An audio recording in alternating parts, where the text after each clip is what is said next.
Halo adik-adik, selamat hari Minggu. Gimana kabarnya selama seminggu ke belakang? Lancar semuanya? Sekolah gimana sekolah? Lancar semua? Nah, Bang pengen nanya nih, kalau yang masuk SMA gimana? Apa dapat ke SMA yang diinginkan atau ada yang, aduh Bang nggak sesuai harapan Bang, pengennya masuk SMA A, tapi malah masuknya ke SMA B. Gimana ada? Atau semuanya masuk ke SMA yang diinginkan? Wah puji Tuhan ya. Tapi apapun keadaan kita harus tetap puji Tuhan ya, tetap bersyukur ya untuk semua yang Tuhan kasih ya. Dimanapun kita ditempatkan, entah itu misalkan di SMA yang diinginkan atau SMA yang kita tidak inginkan, kita selalu percaya bahwa Tuhan itu nggak pernah salah menempatkan kita ya. Seperti masih ingat cerita tentang Yusuf yang dibuang ke Mesir lalu jadi budak di sana? Ternyata Tuhan punya rencana indah. Jadi buat yang masuk SMA tapi nggak sesuai dengan yang diinginkan, misalkan pengennya ke SMA A tapi dapatnya SMA B, jangan berkecil hati ya. Kita selalu percaya bahwa Tuhan menyertai kita. Dimanapun kita ditempatkan, kita pasti sukses ya, tetap semangat ya. Dan jangan lupa ya, dimanapun kita ditempatkan, kita harus selalu minta penyertaan Tuhan dengan cara gimana? Dengan cara berdoa ya. Nah, sebelum kita mulai pengajaran kita, sebelum kita bahas materi kita, seperti biasa kita ngapain dulu? Kita berdoa dulu ya. Ayo kita lipat tangannya, tutup matanya, kita mau fokus, minta supaya Tuhan menyertai pengajaran kita ya. Tuhan Yesus, terima kasih banyak Tuhan atas segala berkat yang Kau berikan. Terima kasih banyak Tuhan atas segala anugerah-Mu Tuhan. Terima kasih banyak Tuhan atas pengorbanan Tuhan di kayu salib ya Tuhan, agar kami yang berdosa ini bisa diselamatkan ya Tuhan. Tuhan, sebentar lagi kami akan memulai pengajaran kami ya Tuhan. Biar Roh Kudus yang bimbing pimpin setiap kami ya Tuhan. Biarlah Roh Kudus yang mampukan kami Tuhan untuk dapat memahami apa yang kami pelajari Tuhan, firman yang kami pelajari Tuhan. Biarlah Tuhan juga yang berkati Tuhan. Tuhan mampukan kami Tuhan agar firman itu dapat berbuah di dalam kehidupan kami ya Tuhan. Biarlah Tuhan juga yang pakai hidup kami Tuhan. Berkatilah setiap jerih payah kami Tuhan agar hasilnya baik Tuhan. Dan biarlah melalui hasil yang baik itu nama Tuhan semakin dipermuliakan. Ampunilah kami atas segala dosa-dosa kami Tuhan. Kami serahkan segala sesuatunya hanya ke dalam penyertaan Tuhan saja. Terima kasih banyak Tuhan. Dalam nama Tuhan Yesus kami telah berdoa. Amin. Oke adik-adik. Nah, sekarang kita mau mulai pengajaran kita. Nama minggunya Minggu di Almanak Minggu 6 Dung Trinitatis. Jadi minggu ke-6 setelah Trinitatis. Bisa dicatat ya, nama minggunya Minggu 6 setelah Trinitatis. Nah, untuk judul pengajarannya, judul pengajaran kita yaitu Jujur dan Menghargai Milik Orang Lain. Judul pengajaran kita hari ini, Jujur dan Menghargai Milik Orang Lain. Ini masih kelanjutan dari pengajaran kita minggu lalu ya. Minggu lalu ada yang masih ingat belajar apa? Ya, minggu lalu kita belajar titah ke-8. Titah ke-8 apa bunyinya? Jangan mencuri ya. Jadi titah ke-8 kita tidak boleh mengambil milik orang lain ya.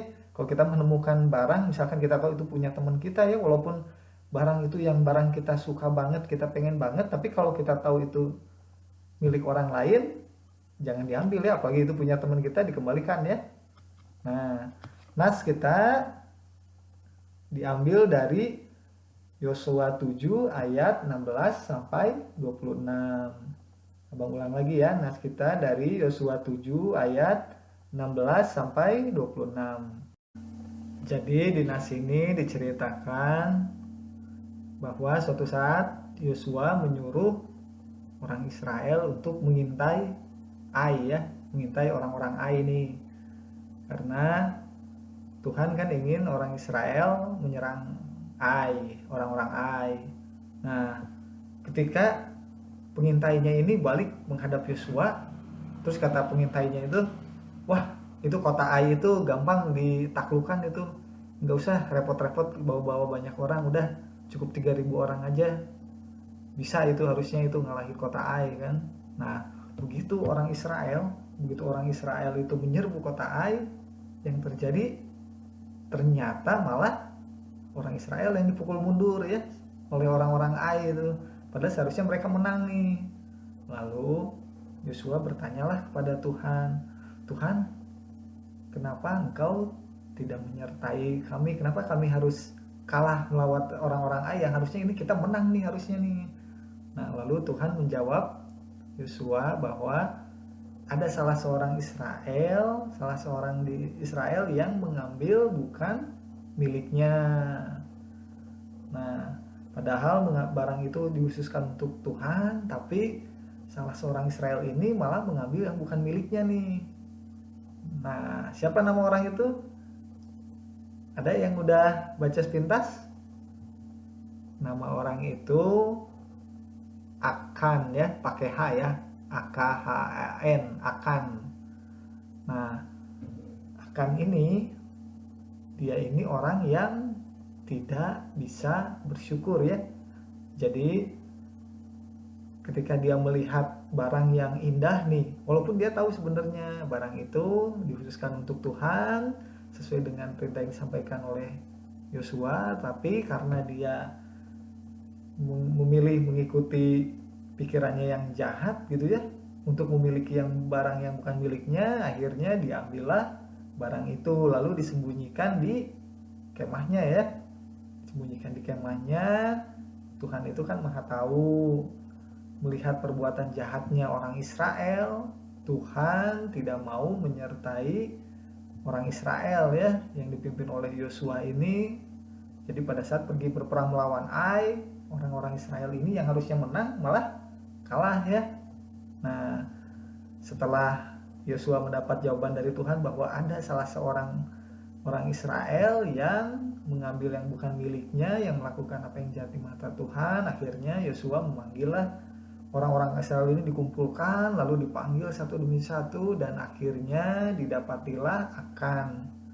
Dan ternyata Akan akhirnya mengaku bahwa dia tidak bisa menahan keinginannya untuk memiliki yang bukan miliknya ya. Ini yang bahaya ya.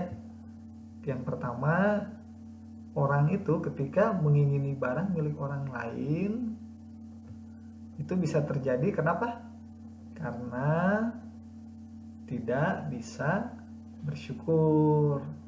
Jadi kalau kita tidak bisa bersyukur untuk apapun keadaan kita, ini pasti ada yang bisa disyukuri ya. Jadi kita harus tetap bersyukur ya, tetap bersyukur apapun keadaan kita. Jangan sampai kita mengingini milik orang lain ya. Nah, jangan sampai kita melakukan hal yang jahat seperti Akan ini. Dia gak bisa bersyukur untuk apa yang Tuhan kasih di hidupnya. Dia pengen barang yang bukan miliknya. Akhirnya gimana nasib Akan? Akan akhirnya dilempari batu ya. Akhirnya nasib dia itu ya tidak baik, karena dari awal juga dia melakukan perbuatan yang tidak baik ya. Akhirnya ya dilempari batu, terus si kemahnya juga dibakar gitu ya. Akhirnya ia mendapat hukuman, dan barulah murka Tuhan surut atas Israel. Akhirnya Tuhan menyertai lagi bangsa Israel, karena Tuhan kita itu Tuhan yang kudus ya. Tuhan tidak mau bergaul dengan dosa. Jadi sesuai dengan perintah Tuhan di titah ke-8 yang isinya jangan mencuri, kita harus senantiasa berbuat jujur ya.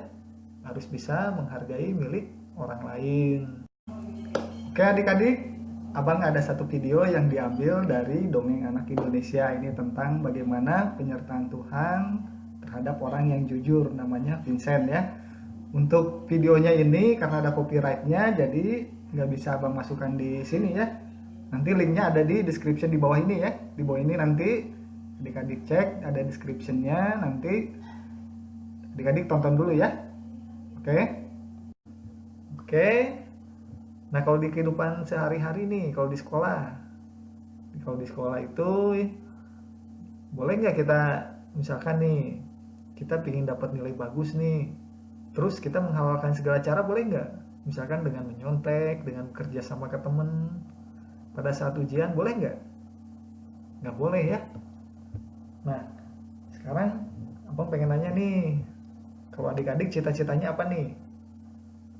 Nah, kita punya, misalkan nih adik-adik ada yang bercita-cita jadi dokter, jadi pengacara, apapun cita-cita kita, kita harus meraihnya dengan jujur ya. Sama seperti Vincent tadi ya. Dia itu tukang cat tapi dia melakukan pekerjaannya dengan jujur. Nah, kalau adik-adik, untuk misalkan adik-adik ada yang pengen jadi dokter nih. Caranya bagaimana dengan jujur itu?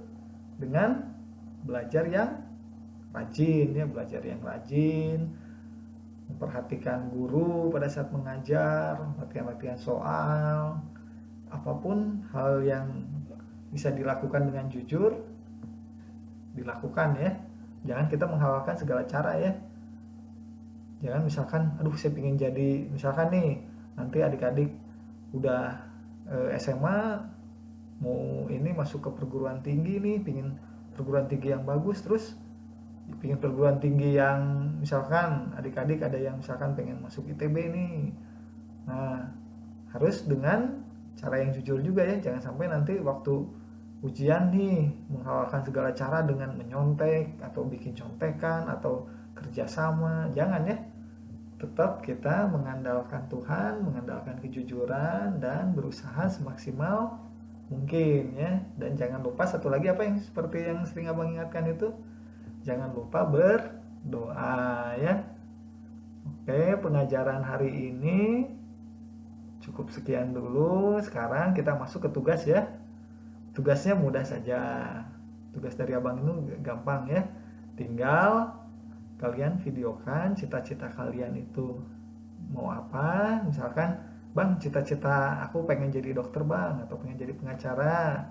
Nanti kalian minta papa mamanya atau abangnya atau adiknya buat ngerekam videonya, kalian videokan cita-citanya apa, lalu gimana cara meraihnya dengan jujur. Tadi udah abang sebutkan ya, misalkan dengan belajar yang rajin ya, itu dengan berdoa juga ya. Jadi tugasnya untuk dikumpulkan, tugasnya itu videokan cita-cita kalian apa dan bagaimana cara meraihnya dengan jujur ya. Jadi kalau kita punya tujuan kan kita kan harus ada persiapannya ya. Nah, persiapannya itu dengan cara-cara yang jujur itu seperti apa nih? Nah, nanti kalian kasih tahu ya, gak usah panjang lebar, yang inti-intinya aja. Misalkan nih, bang saya pengen jadi dokter bang. Cara meraihnya yaitu dengan berdoa, meminta penyertaan Tuhan, dan belajar yang rajin, tidak menyontek, dan mengandalkan Tuhan, dan berusaha dengan rajin. Itu salah satunya ya. Oke, jadi tugasnya sederhana aja ya. Kalian videokan cita-citanya apa, lalu bagaimana cara meraihnya dengan jujur. Nanti videonya dikirim aja ya lewat WA ya, bisa ke abang, ke Bang Kris, atau ke Kanatal ya. Oke adik-adik, itu pengajaran untuk hari ini. Sebelum kita tutup, kita mau seperti tadi kita memulainya dengan berdoa, kita juga mengakhirinya dengan berdoa ya. Ya, kita berdoa. Tuhan, terima kasih banyak Tuhan atas penyertaan Tuhan selama pengajaran ini ya Tuhan. Biarlah Tuhan yang berkati kami ya Tuhan, mampukan kami Tuhan untuk melakukan yang sesuai dengan firman-Mu ya Tuhan. Tuhan, bimbing sertailah kami senantiasa Tuhan dalam setiap hari-hari kami Tuhan, karena tanpa Tuhan kami ini lemah dan tidak berdaya Tuhan. Biar Tuhan yang mampukan, Tuhan sertai Tuhan, pimpin hidup kami ya Tuhan. Tuhan, kami serahkan segala sesuatunya hanya ke dalam penyertaan Tuhan saja. Biarlah Tuhan pakai hidup kami ya Tuhan, untuk memuliakan nama Tuhan. Terima kasih banyak atas segalanya. Terima kasih banyak Tuhan. Di dalam nama Tuhan Yesus kami telah berdoa dan mengucap syukur. Amin. Oke adik-adik, sampai jumpa lagi ya.